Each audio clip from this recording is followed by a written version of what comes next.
Good afternoon again. I'm a dancer, performer, teacher, and choreographer. That's not what I'm going to talk to you today about.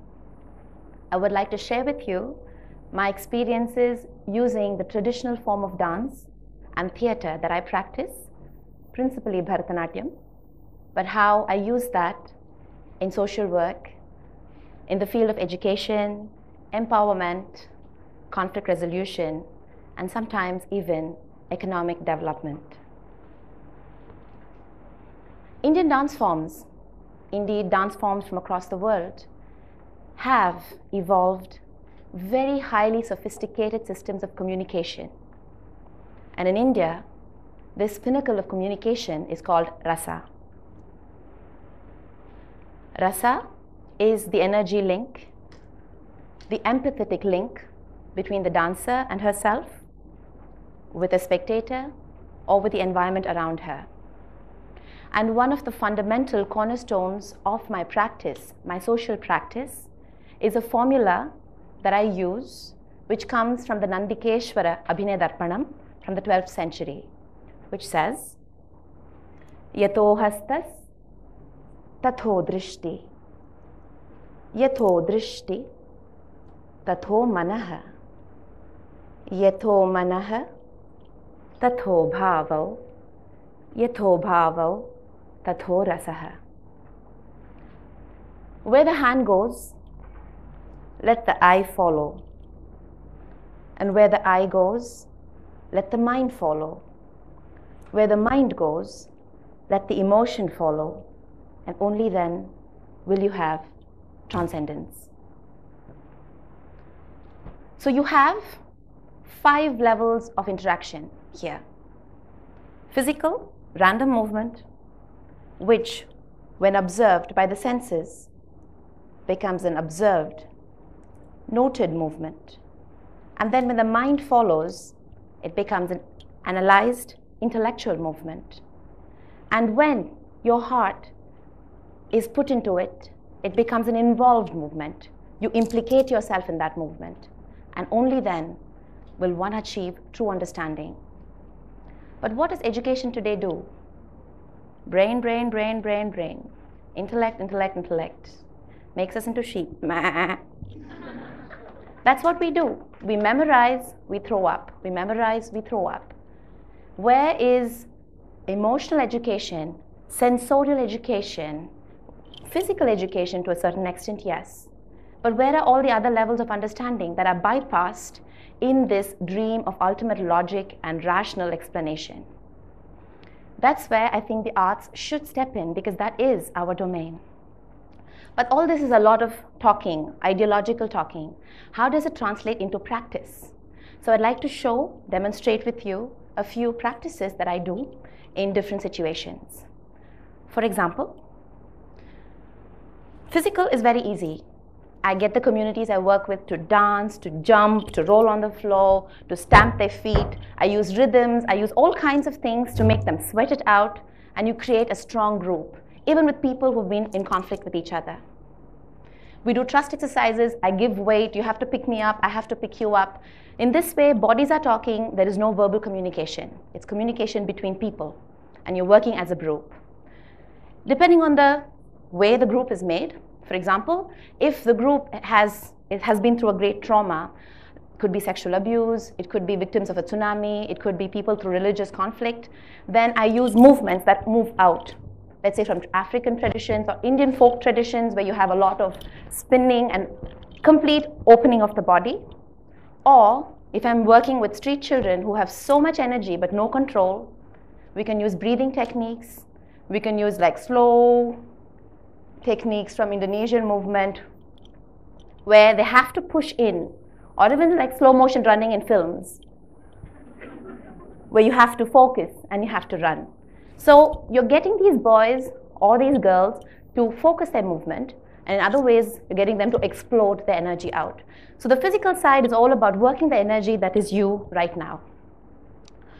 But there are other more subtle techniques that one can use, because dancing is not just the body moving.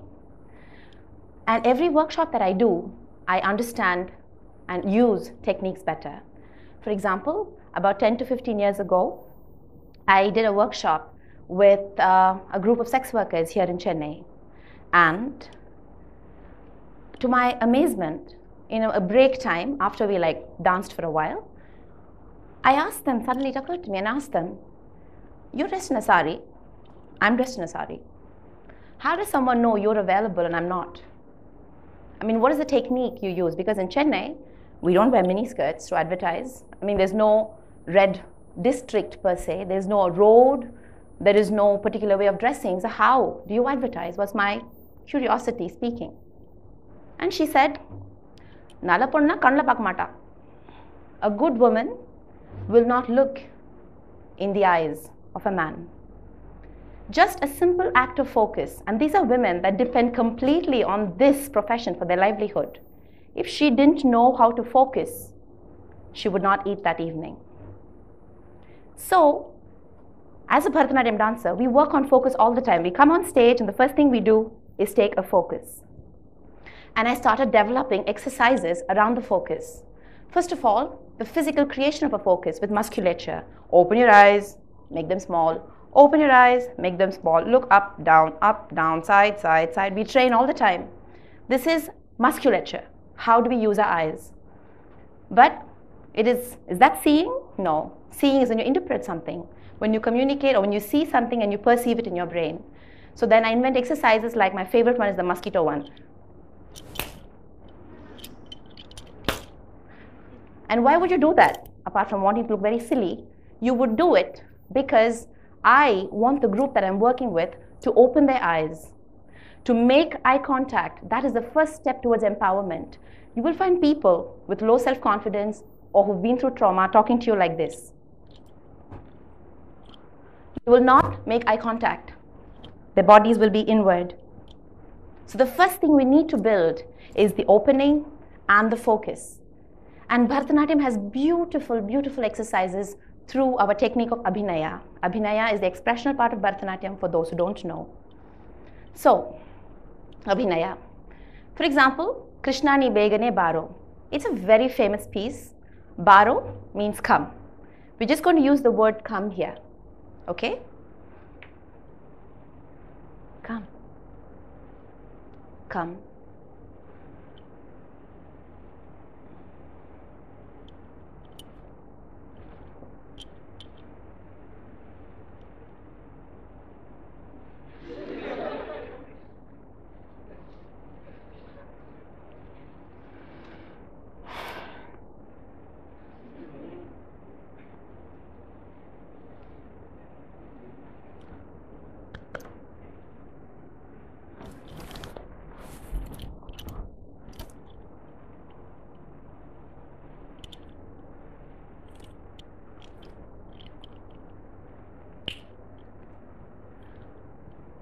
With your eyes, you delineate who you're calling.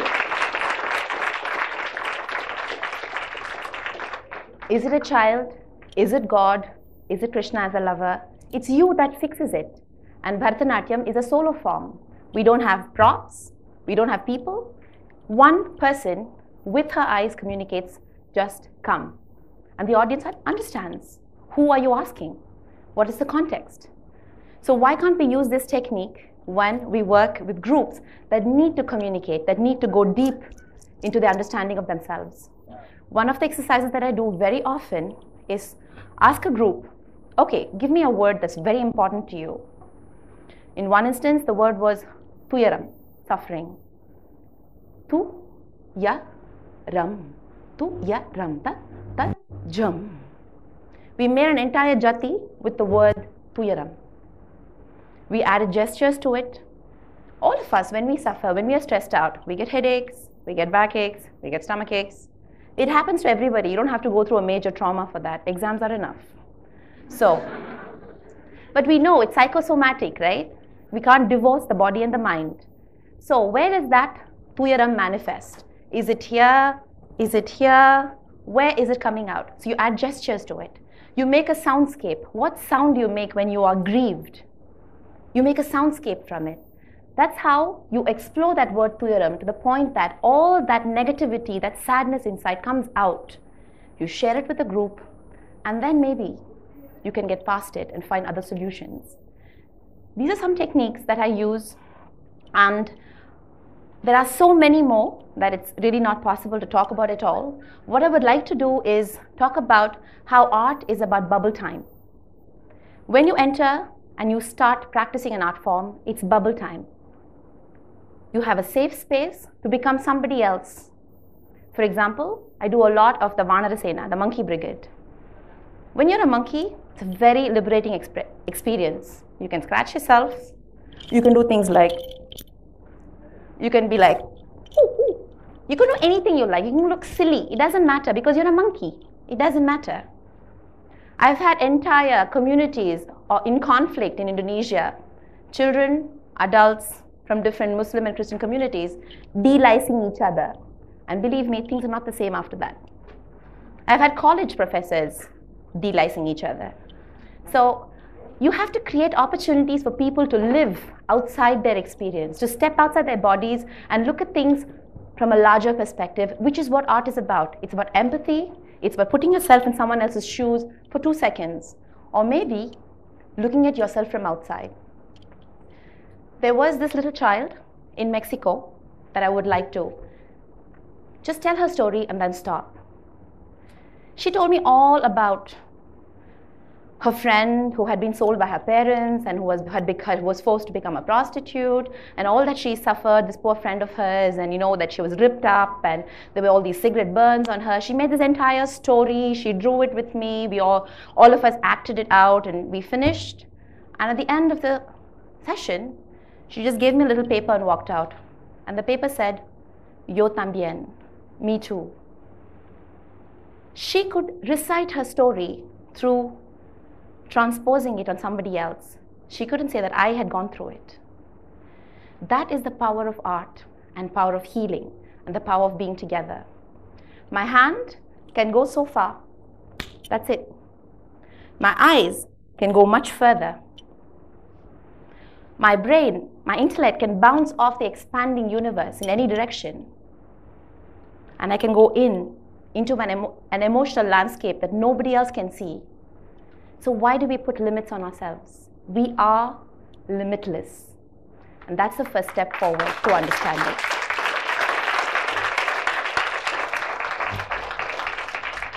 I thank you for your patience. And like I said, our traditions are immense. Don't denigrate it. Learn an art form. Learn something that connects you, not to perform. Performance is the tip of the iceberg. Just practicing an art gets you somewhere. We have lots of programs for all kinds of people, for all kinds of communities. It's not only people who are traumatized that need art. I need art every day. I'm not traumatized. Well, not more than normal people are.